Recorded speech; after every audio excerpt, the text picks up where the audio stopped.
بانو قدسیہ بلا شبہ بانو قدسیہ پاکستان کی مقبول ترین خواتین لکھاریوں میں سر فہرست ہیں۔ انہوں نے اردو اور پنجابی زبانوں میں ٹیلی ویژن کے لیے بھی کئی ڈرامے لکھے۔ بانو قدسیہ کا سب سے مشہور ناول راجہ گدھ ہے، جبکہ ان کے ایک ڈرامے آدھی بات کو کلاسک کا درجہ حاصل ہے۔ بانو قدسیہ چٹھا ان کا پورا نام ہے، 28 نومبر 1928 کو مشرقی پنجاب کے ضلع فیروز پور میں پیدا ہوئیں اور تقسیم ہند کے بعد وہ انڈیا سے لاہور آ گئیں۔ ان کے والد بدرالزماں ایک گورنمنٹ فارم کے ڈائریکٹر تھے، اور جب ان کے والد کی وفات ہوئی تو اس وقت ان کی والدہ ذاکرہ بیگم، جو کہ جلندھر کے ایک اسکول میں ہیڈ مسٹرس تھیں، ان کی عمر 27 برس، جبکہ بانو قدسیہ صرف 3.5 سال کی تھی۔ بانو قدسیہ نے ابتدائی تعلیم اپنے آبائی قصبے ہی میں حاصل کی۔ انہیں بھی بچپن ہی سے کہانیاں لکھنے کا شوق تھا، بلکہ 5ویں جماعت سے ہی انہوں نے باقاعدہ لکھنا شروع کر دیا تھا۔ ان کے مطابق 5ویں جماعت میں ان کے اسکول میں ایک ڈرامہ فیسٹیول کا انعقاد ہوا اور اس میں انہوں نے ایک ڈرامہ لکھا جس کو بہت حد تک پسند کیا گیا، اور یہ ڈرامہ ہی اس کے اوپر ان کو انعام بھی ملا۔ وہ 10ویں جماعت تک افسانے اور ڈرامے لکھتی رہیں۔ طویل عرصے تک انہوں نے اپنی کہانیوں کی اشاعت پر توجہ نہ دی، اور ایم اے اردو کرنے کے دوران اشفاق احمد کی حوصلہ افزائی پر 1950 میں ان کا پہلا افسانہ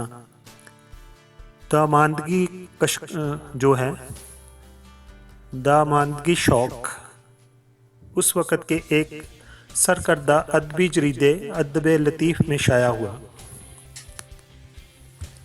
بانو قدسیہ نے اسلامیہ کالج لاہور سے ایف اے جبکہ بی اے کنیڈ کالج لاہور سے کیا۔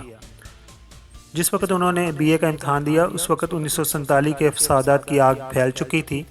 گرداسپور اور شاہ عالم بھی اس کی لپیٹ میں آ چکے تھے۔ اسی آگ کے دریا میں بانو قدسیہ بی اے کے پیپرز دینے کے لیے ایف سی کالج جاتی رہیں، کیونکہ فسادات کی وجہ سے کنیڈ کالج میں امتحانی سینٹر نہ کھل سکا۔ 1949 میں انہوں نے گورنمنٹ کالج لاہور میں ایم اے اردو میں داخلہ لیا، اور یہاں ان کے ہم جماعتوں میں اشفاق احمد بھی شامل ہیں۔ دونوں ہی علم و ادب کی جانب میلان رکھتے تھے۔ دسمبر 1956 میں بانو قدسیہ کی شادی اشفاق احمد سے ہو گئی، چنانچہ دونوں لکھاری تھے اور ادب سے گہرا شغف رکھتے تھے، اس لیے شادی کے بعد دونوں کام میں جٹ گئے۔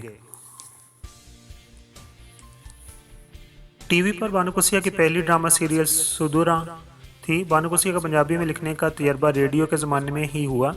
ریڈیو پر انہوں نے 1965 تک لکھا، پھر ٹی وی نے انہیں بے حد مصروف کر دیا۔ بانو قدسیہ نے ٹی وی کے لیے کئی سیریل اور طویل ڈرامے بھی تحریر کیے، جن میں دھوپ جلی، خانہ بدوش، کلو اور پیا نام کا دیا شامل ہیں۔ اس لکھاری جوڑے کے لکھے ہوئے ان گنت افسانوں، ڈراموں، ٹی وی سیریل اور سیریز کی مشترکہ کاوش سے ان کا گھر تعمیر ہوا۔ لاہور کے جنوب میں واقع قیام پاکستان سے قبل کی ماڈرن بستی ماڈرن ٹاؤن کے داستان سرائے میں اشفاق احمد اور بانو قدسیہ کی یادیں بکھری ہوئی نظر آتی ہیں۔ ان دونوں کا تخلیقی سفر جیسے جیسے طے ہوتا گیا، داستان سرائے کے نقوش ابھرتے گئے۔ بانو قدسیہ کہتی ہیں، شادی کے بعد مفلسی نے ہم دونوں میاں بیوی کو لکھنا پڑھنا سکھا دیا۔ اشفاق احمد نے ایک فلم دھوپ سائے بھی بنائی جو باکس آفس پر فلاپ ہو گئی اور محض ایک ہفتے بعد ہی سینما سے اتر گئی۔ دھوپ سائے کی کہانی بانو قدسیہ نے لکھی تھی، اور ڈائریکشن کے علاوہ اس فلم کا اسکرین پلے اشفاق احمد نے لکھا تھا۔ بانو قدسیہ نے افسانوں، ناولز، ٹی وی اور ریڈیو ڈراموں سمیت نثر کی ہر صنف میں قسمت آزمائی کی۔ 1981 میں شائع ہونے والا ناول راجہ گدھ بانو قدسیہ کی حقیقی شناخت بنا۔ موضوع کے لحاظ سے یہ ناول در حقیقت ہمارے معاشرے کے مسائل کا ایک ایسا تجزیہ ہے جو اسلامی روایات کے عین مطابق ہے۔ بالخصوص ہمارے نوجوان طبقے کے لیے یہ ناول سرمایہ ہے۔ نقادوں کا ماننا ہے کہ راجہ گدھ مڈل کلاس کی جوان نسل کے لیے محض اس لیے دلچسپی کا باعث نہیں کہ ناول کے بنیادی کردار یونیورسٹی کی کلاس میں ایک دوسرے سے آشنا ہوتے ہیں، بلکہ یہ ناول اس لیے کشش رکھتا ہے کہ بانو قدسیہ نے جذبات اور اقدار کے بحران کو اپنے ناول کا موضوع بنایا اور اسلامی اخلاقیات سے عدم وابستگی کو اس انتشار کا سبب اور معجزت کو طریقہ نجات بتایا۔ اب تک راجا گدھ کے 1400 سے زائد ایڈیشن شائع ہو چکے ہیں۔ راجا گدھ اردو زبان میں ایک ایسا حیرت انگیز تجربہ ہے جو آئندہ لکھنے والوں کے لیے سوچ کی نئی راہیں کھولتا ہے۔ بانو قدسیہ کے افسانے جب بھی پڑھیں ہر بار اس کے معنی اور مفہوم کی نئی وسعت سامنے آتی ہے۔ بانو قدسیہ نے 27 کے قریب ناول، کہانیاں اور ڈرامے لکھے۔ راجا گدھ کے علاوہ بازگشت، امر بیل، دوسرا دروازہ، تمثیل، حاصل گاٹ اور توجہ کی طالب بھی قابل ذکر ہیں۔ انہیں حکومت پاکستان کی جانب سے 2003 میں ستارہ امتیاز اور 2010 میں ہلال امتیاز سے نوازا گیا۔ اس کے علاوہ ٹی وی ڈراموں پر بھی انہوں نے کئی ایوارڈز اپنے نام کیے۔ انہیں کمال فن ایوارڈ سے بھی نوازا گیا۔ اشفاق احمد کی وفات کے بعد گو کہ بانو قدسیہ تنہائی محسوس کرنے لگی اور ان کی طبیعت بھی گری گری رہتی ہے رہنے لگی، لیکن پھر بھی وہ اپنے چاہنے والوں کے لیے وقت نکال لیتی ہیں۔ بانو قدسیہ اپنی شادی کے بارے میں بتاتی ہیں کہ اشفاق صاحب پٹھان اور میں ذات کی چٹھا تھی۔ ان کے گھر والوں نے کہا کہ تم جہاں شادی کرنا چاہتے ہو ہم تمہیں نہیں کرنے دیں گے۔ ایم اے کرنے کے بعد اشفاق روم کی ایک یونیورسٹی چلے گئے۔ وہاں سے وہ مجھے صبح اور شام 2 خط لکھتے تھے، بس ہوا وہی جو قدرت کو منظور ہوتا۔ ہم دونوں شادی کے بندھن میں بندھ گئے اور ان کے 3 بچے ہو گئے۔ گھرداری میں ہی لگی رہی اور اشفاق صاحب لکھنے لکھانے کی طرح مائل رہے۔ بانو قدسیہ نے کہا کہ اچھا شوہر بھی اللہ کی نعمت ہوتا ہے اور میں بہت خوش نصیب ہوں کہ اشفاق جیسا ہم سفر ملا۔ اشفاق احمد میرے محسن ہیں، مرتے دم تک ان کی یاد میرے دل میں پھول کی طرح مہکتی رہے گی۔ قدرت اللہ شہاب کے ساتھ اشفاق احمد اور بانو آپا کا بہت ہی گہرا تعلق رہا ہے۔ اس حوالے سے بات کرتے ہوئے بانو آپا کا کہنا ہے کہ روحانی پیشوا میں صرف اشفاق احمد کو مانتی ہوں۔ جب تک قدرت اللہ شہاب کی بات ہے تو وہ بڑے اوصاف والے آدمی ہیں اور وہ ہمیشہ ان سے متاثر رہی ہیں۔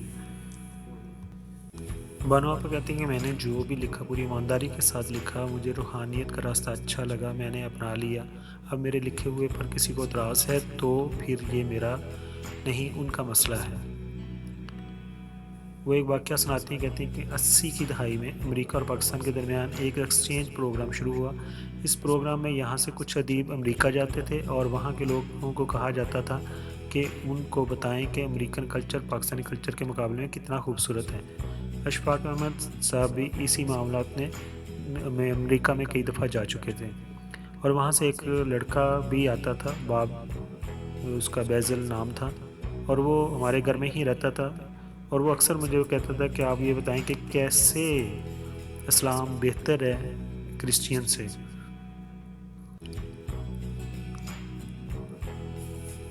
تو کہتی میں ان سے کہتی تھی کہ اسلام کہتا ہے کہ اللہ ایک ہے، اور تو وہ بھی آگے سے جواب دیتا تھا کہ عیسائی بھی کہتے ہیں کہ اللہ ایک ہے اور یہودی بھی یوں ہی کہتے ہیں کہ اللہ ایک ہے۔ تو میں چپ ہو جاتی تھی، بڑی پریشان ہو جاتی تھی، کیونکہ اس کو مطمئن کرنے کے لیے میرے پاس کوئی خاص جواب نہیں ہوتا تھا۔ وہ کہتی ہیں کہ وہ جو کرسچین امریکہ سے ہمارے گھر میں آتا تھا، ہیزل، تو وہ اکثر مجھ سے یہی کویسچن کرتا تھا کہ کیسے اسلام بہتر ہے کرسچین سے۔ تو ایک دن میں نے پھر اسے کہا کہ اسلام کہتا ہے کہ رزق حرام نہ کھاؤ اور ورنہ تمہاری اولاد اس کا خمیازہ بھگتے گی۔ اس جواب کے بعد ہیزل خاموشی سے تکتا رہا اور بغیر بولے وہاں سے چلا گیا۔ کچھ دیر کے بعد واپس آیا تو کہنے لگا، میں مسلمان ہو گیا ہوں اور اسلامی نام احمد منتخب کیا ہے۔ یہ رزق حرام کا پہلا معجزہ دیکھا۔ آج کے رائٹرز پر بات کرتے ہوئے انہوں نے کہا کہ لکھنے والے آج بھی وہی ہیں، لیکن شاید پڑھنے والے وہ نہیں رہے، یا جو لکھا جا رہا ہے ان تحریروں میں اتنی جان نہیں۔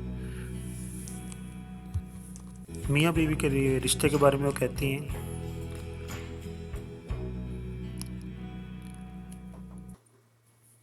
کہ بیوی کو چاہیے کہ وہ شوہر کی ماننے والی بن جائے اور اس سے اس کی زندگی آسان ہو جائے گی۔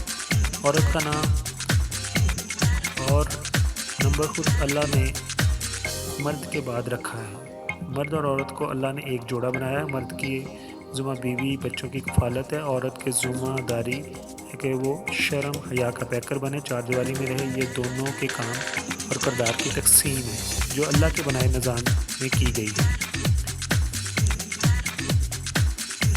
بانو آپا کہتی ہیں کہ جب انہوں نے ریڈیو اسٹیج کے لیے لکھا وہ ایک سنہری دور تھا جس کی یادیں ان کے دل میں آج بھی ہیں۔ ریڈیو اسٹیج نے بڑے بڑے نامور آرٹسٹ پیدا کیے ہیں۔ افسوس آج جو اسٹیج اور ٹی وی ریڈیو کی حالت ہے اس کو دیکھ کر دل خون کے آنسو روتا ہے۔ وہ کہتی ہیں کہ عشق میں شدت ہوتی ہے جو زیادہ دیر تک قائم نہیں رہتی، جبکہ محبت دیر پا جذبہ ہوتا ہے جو وقت گزرنے کے ساتھ بڑھتا ہی ہے، کم نہیں ہوتا۔